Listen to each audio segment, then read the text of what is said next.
Hi everyone, welcome to today's episode of Is It Called Wine Time with Pete and Felix.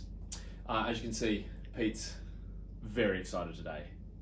Probably the most excited I've seen him in any of these videos that we've done. We're going to look at the wines of Sonnen, or Luc Andree. That's pretty good. Are you not excited? You are excited. What does it even look like? I'm not sure, but people are commenting the fact that you seem to be very excited. I exist, and isn't that enough? You do exist. Let's go back to the wines. Yeah, it's what we're here for. We're not here for me, please. Luc Andree, viticulturalist from Mewstone, Yes. in Tasmania, has branched out on his own to make some. Well, he's still at Mewstone, but he's created his own label, Sonnen Wines, and is making some lo-fi, minimal intervention stuff down in Tassie.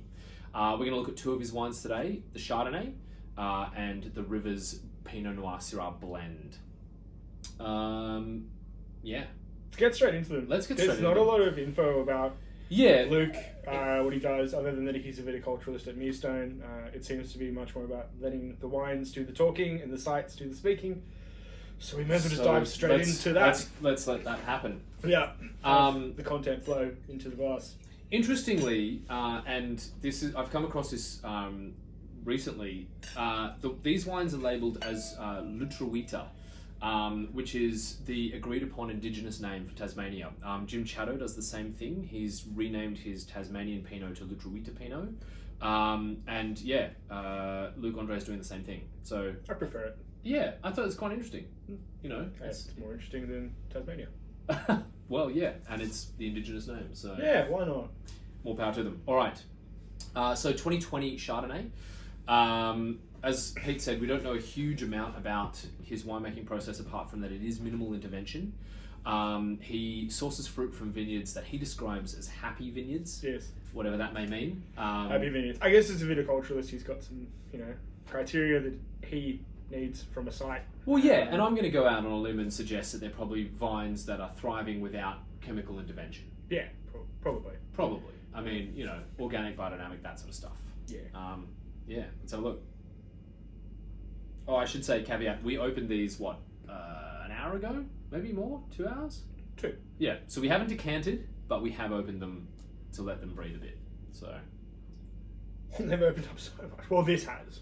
It was really... It was quite closed, wasn't it? Yeah, pretty close, but there were these hints of cashew, and it did seem quite lean, whereas it's so much more expressive and open now. Yeah, wow. And you're right. It smells really good. You're absolutely right. There's a lot more to it. The fruit is really singing now, whereas I agree, early on when we looked at it, it was quite closed, and I got more of that sort of cashew mealy oak kind of thing. Without any, not without any fruit, but yeah, it was more just kind of flashes of citrus and that kind of thing. Yeah, there wasn't a lot of much happening really. But yeah, it's much bigger, isn't it? It's really fleshed out. It's almost slightly honey on the nose. On the palate too. The palate is much fresher and fleshier. Plenty of stone fruit there. There's still a citrus drive with the acidity. There's a really nice sort of lemon tang that kind of comes through and keeps it sort of on point. But really layered. Yeah, plenty of stone fruit. Super texture, really layered, lots of stone fruit, slightly honeyed. Minerality too, I get a sort of stony finish. There's still that nice, nutty cashew thing happening. It's really good. It's cool. It's really good. Yeah, I would like to know which vineyard he sourced this from. It doesn't say. Also, can I just point out, I've just noticed here, artwork by Harriet Wilson. The labels for these wines are really cool. I love that sort of minimalist approach that he's got. There's no information on it; it's all on the back.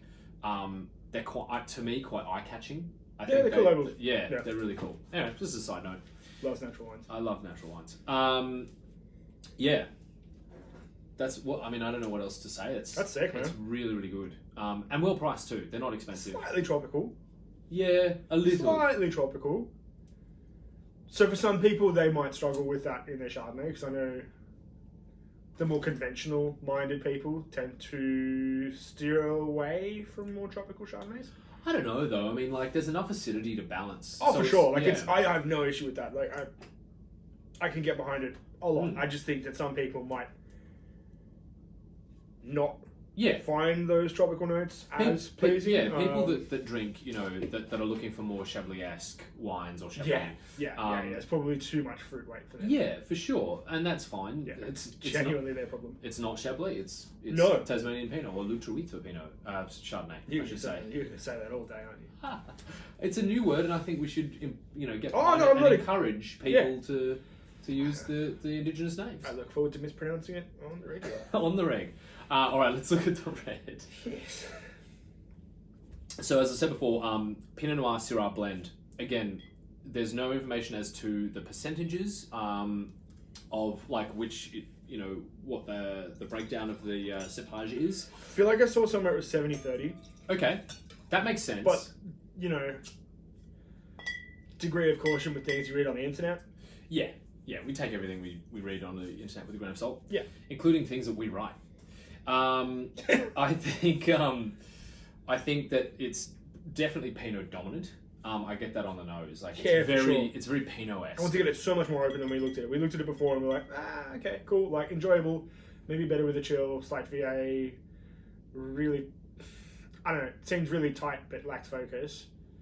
It's more expressive now. It's Heaps more open. expressive, and it's got a real. I didn't pick this up before, and maybe because the VA kind of brings that lift, Which is but tucked off a it fair has. bit. There's a lot more earthy savouriness underneath now. Like, I get a kind of Yeah. you know, forest floor leaf litter type kind of thing. Yeah. Still really bright, lifted red fruits. There's lots of that kind of savoury undergrowth. Yeah, and, like, it's quite layered, isn't it? why did you agitate those leaves characters? Yeah. Autumnal? I don't know. Yeah. I love that. Autumnal, great. There we go. Welcome to the world of wine wank. Yeah, jeez, seriously. No, it smells really good, and it is. Yeah, it does. I think it's Pinot, obviously Pinot dominant. 70-30 feels about Yeah, right. I can't smell Shiraz. No, it doesn't. It doesn't Syrah. smell like Syrah at all. Especially but- what I assume to be cool climate Syrah. Doesn't. Yeah, no. There's Seem none to. of that sort of peppery note that you would associate with cool climate Syrah. Yeah. Which is kind of a good thing. If you're just looking at it as like a drinkable red blend, so far so good. Super light, super crunchy red fruits. Definitely on the Pinot Noir spectrum of flavors. It's got bright kind of red cherry, cranberry, almost like underripe strawberry kind of, you know, those Yeah, strawberries that are not sour red berry. Yeah. Like almost white strawberry, like Yep, really underripe. definitely, which is nice. It's because that acid brings kind of energy and vibrancy. It's so much better than when we looked at it before. Yeah, I think So much. these wines better. will benefit from a little bit of air, as all wines will. But you know, Like before, I was ranting saying it needs to be chilled, it lacks focus, it needs to be chilled. Yeah, I was wrong. I think these are at kind of cool room temperature. I'd say about probably 18 to 19 degrees, We had them in the temperature and humidity controlled cellar at 16, which we have here at Annandale Cellars.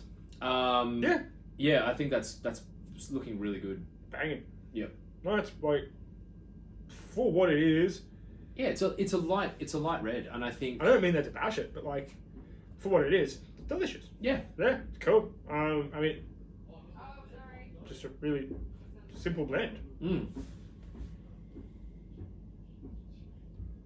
Sounds like someone has just come down the staircase that shouldn't have. John's handling it. We've got our best security on the job. Yeah. Well, look, I think that's probably all we need to say about Sonnen Wines. Yeah, cool. I mean, like we took a punt on these. Didn't get a chance to try them. This is the first time we've actually tried them. We just placed the order and figured why not. Works with Mewstone, which we stock a lot of the Hughes and Hughes stuff. Yeah. Which is their kind of second label, and their Mewstone wines as well. yeah, So, back him at his day job. Why not back him on his side gig? right. And so far so good. Yeah, they're really good. They look great. So there you go. Fans of lo-fi Chardonnay and Pinot Noir / Syrah. Pepper. Maybe the Syrah's coming through. We might have to sit with these and have another look. But we'll do that in our own time. Cool. Thanks for joining us again today on Is It Called Wine Time. I hope to see you here same time, same place next week. Until then, stay safe, drink great wine, and we'll see you then. Bye.